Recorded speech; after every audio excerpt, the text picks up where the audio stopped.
an elderly couple are sitting together one evening having dinner. The husband takes a deep breath and says, "Honey, I'm so sorry for letting out my anger at you so often. How do you manage to stay so calm when I explode like that?"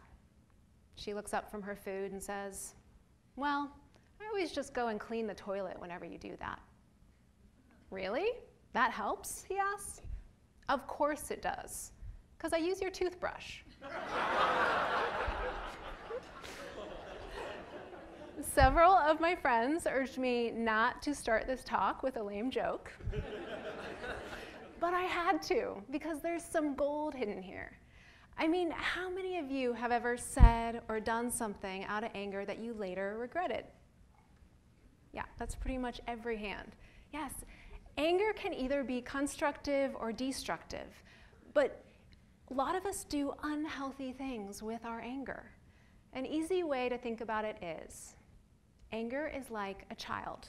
You don't want to let it drive the car, and you certainly don't want to stuff it in the trunk either.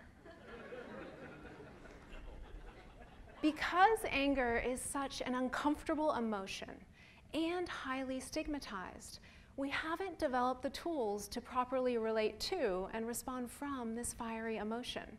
So most of us channel our anger into one of two main strategies. We get hijacked by our anger and end up erupting. Like when you stub your toe and suddenly you're cursing at the stupid coffee table. When we let anger drive the car, we can become aggressive, name-calling, blaming, or even violent. I affectionately call this group the erupters. And then there are the stuffers. We deny our anger, bypassing, rising above, or stuffing it. Who, me? Angry? No, I'm just feeling sad.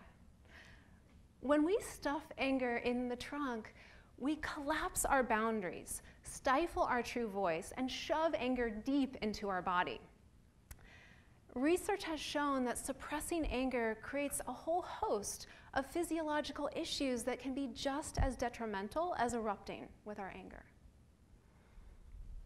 Like many of you in this room, I was an anger stuffer. I compulsively shoved my anger in the trunk. I did this for over 30 years, and then I finally had to face the results of my life, a life I had created without anger, otherwise known as a life without boundaries or a well-defined sense of self. When I finally learned to express my anger in healthy ways, my life profoundly changed. Growing up, I was a gold star earning good girl.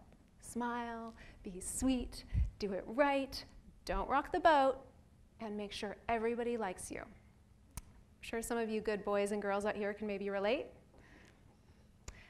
I have an amazing family, and when I was younger, both my parents had an unhealthy relationship with anger. My father was an anger erupter, and as a child, I was terrified of his yelling, and I remember vowing never to be angry. Instead, I modeled myself after my mother, who was the quintessential good girl and therefore a master anger stuffer. For years, my good girl personality served me well.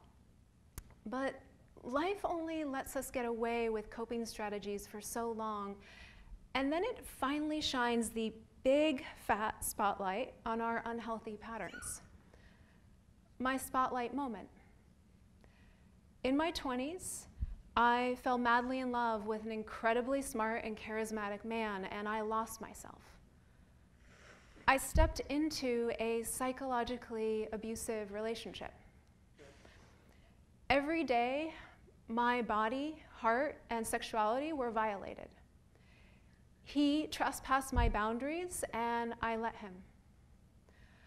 I did things I didn't want to do in order to maintain the peace and connection. It was my choice to stay, and it was an incredibly unhealthy choice with big consequences. After 4 years of this, I was a shell of a human. I was lost. As the toxicity grew, my anger was unwilling to be contained anymore. Initially, my anger surfaced as tight shoulders, neck, jaw, and then as acid reflux and panic attacks. But I ignored these bodily red flags, so my anger got louder. Each day, I could feel this red, hot, volcanic energy growing within me, a mounting, radiating, twisting tension. I was petrified. After months of enduring this, I finally broke up with my partner. Relieved, I thought my anger would leave too. Nope. The excruciating fire continued. For 8 months, I tried every trick in the book to stuff my anger back in the trunk. I ate my feelings. I tried forgiveness practices. I met with shamans in the mountains of Brazil. Nothing worked. And then it happened. One morning, I was out on a run, and I suddenly stopped, dead in my tracks, fed up and out of options. I literally spun around to face my anger. I was shocked by what I saw. I saw myself. I saw my good girl. I saw the incongruence in my actions. I was more committed to pleasing others than I was to listening to myself. Finally, I realized that my values were out of integrity with my soul.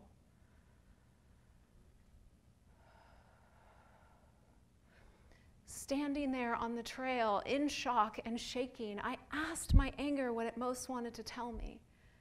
And from deep within, I heard this fiercely protective voice say, "Stop it. Yes, you were in an abusive relationship, and what he did was wrong and will never happen again. And it is time for you to stop leaving yourself."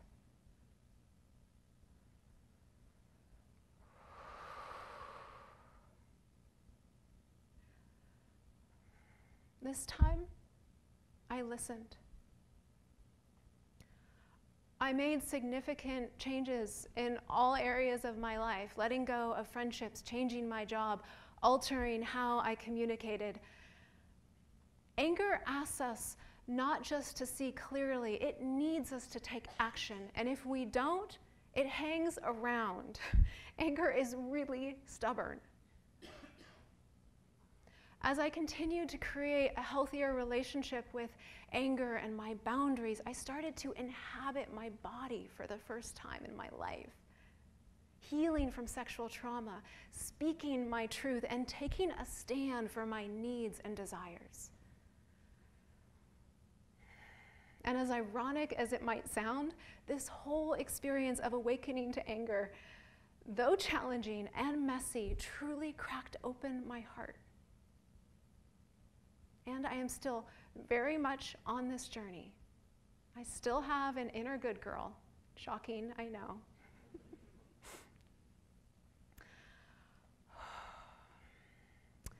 So ask yourselves, how can I make anger my ally? Well, to start, we need to understand the neuroscience of anger. And to help explain it, let's use the hand model of the brain, which was developed by author and neuropsychiatrist Dr. Dan Siegel. So everybody go ahead and make a fist.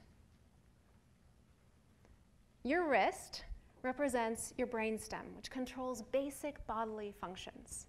Lift up your fingers. Your thumb represents your amygdala, and this whole subcortical region is the more emotional and reactive part of the brain. You can close your hand. The front of your fingers represents your prefrontal cortex, and this is the wise and rational part of your brain.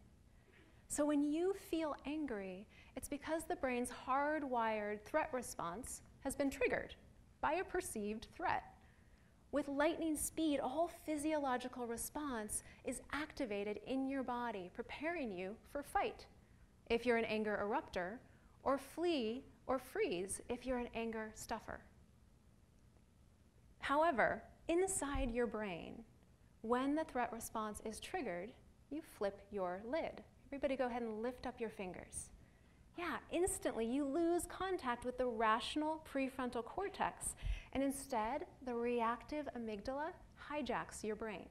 You can put your hands down. In essence, it's like you've put your 4-year-old self in the driver's seat. Dangerous. So how do we get the adult back in the driver's seat? How do we support the wise prefrontal cortex in reclaiming the steering wheel, but still allow anger to sit safely inside the car? Well, this is where mindfulness comes in. And to quote mindfulness expert Dr. Shauna Shapiro, mindfulness is paying attention with kindness and curiosity. Research has shown that mindfulness practices support the growth of the regulatory fibers from the prefrontal cortex to the lower regions of our brain, helping our wiser brain to come back online when anger is present, or even the threat response. Over the last decade, I've shared mindfulness practices and emotional intelligence with individual clients and companies around the world. And the following mindfulness tools are key to growing a healthy relationship with anger. Just a little disclaimer, some of them might seem a little awkward, but they really do work. Breathe. Let's all take a deep breath right now. So this one is so obvious, right? But it's usually the first thing we forget. Taking deep breaths engages the parasympathetic nervous system and sends signals to our body that soothe the threat response, putting us back into a more relaxed state. So when you notice some tension or anger in your body, first practice slowing things down by taking deep breaths. Name it. A well-known study conducted at UCLA found that when you name your emotions, it puts the brakes on your physiological dysregulation and calms the amygdala hijack. So when you notice anger, without judgment say, I feel angry, or I feel tension in my shoulders. Do it differently. When you find yourself erupting with anger, try feeling compassion. Take a deep breath and say, I'm hurting right now. How can I be kinder to myself and those around me? Research on compassion indicates that it can decrease cortisol levels, the stress hormone, and increase the feel-good hormone, oxytocin. When you find yourself stuffing anger, try using your whole body to safely feel it. This might sound a little crazy, but clench your fists, bare your fangs, growl, say no, and don't forget to breathe. When you creatively embody anger, it can help you begin to resolve past traumas and support you in getting to know your boundaries. And finally, inquire. Your anger has been trying to tell you something, and it's time to listen. With genuine curiosity, ask your anger, what do I need to see right now that I've been unwilling to face? What needs to be protected or supported? What action do I need to take right now? An easy way to remember these tools: when you flip your lid because of anger, there are 4 fingers of your prefrontal cortex that need to come back online. Breathe, name it, do it differently, inquire.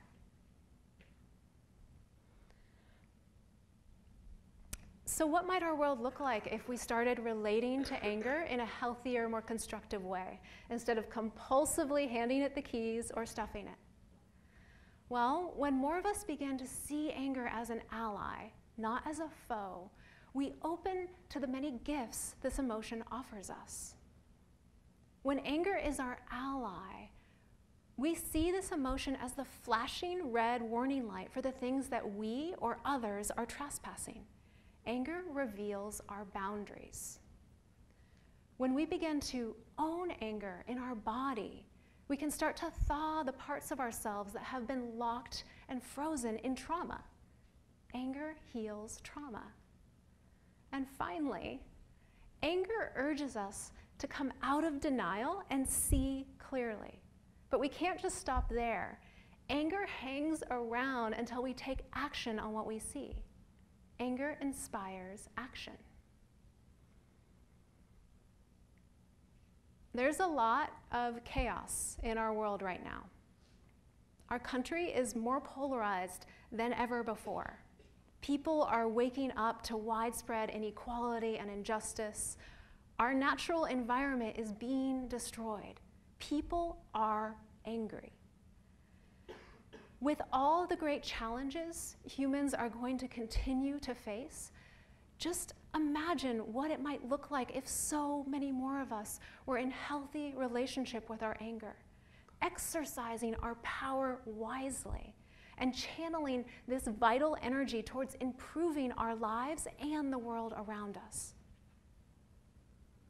So the next time you feel angry, will you pause, take a deep breath, and get to know this potent ally? Thank you.